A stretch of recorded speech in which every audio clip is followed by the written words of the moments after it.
Mês de outubro, inicia-se a plantação, né? Começou a chuva. Danilo vai começar a sua plantação.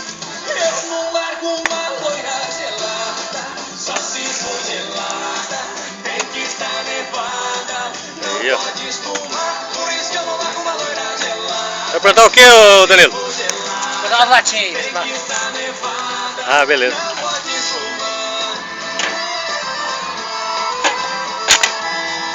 Não é amassada não, senhor? Latinha amassada? É aí que nasce. Muito bacana, rapaz. Eu não sabia que tinha essa plantação, não. Que da hora. Paia. O segredo é a paia em cima. A palha em cima? Aê, bonito. Esse é o segredo.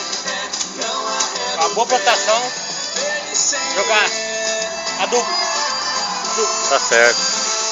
Muito bom. Eu não acredito muito nisso não, mas nós fazer o que, né? Ele é acostumado a plantar esse tipo de... Eu que planto. Então tá bom. A origem da cerveja vem daqui, da terra. Até?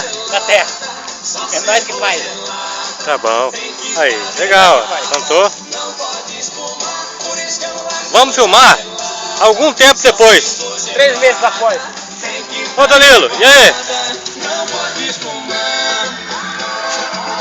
Rapaz, não é que nasceu, cara? Que nasce mesmo. Hã? 3 meses após, olha. 3, 7, 8, 9, 10 latinhas. Rapaz, Primeira safra. como dizem, né, Danilo? Quem planta... Quem planta colhe. Parabéns, Danilo. Já tá maior que eu. Parabéns, Danilo. Continue assim, viu? Até o final do ano vai dar pra tirar muito latinha dessa árvore. Parabéns, Danilão. Tchau, tchau. Dá um tchau pra galera aí.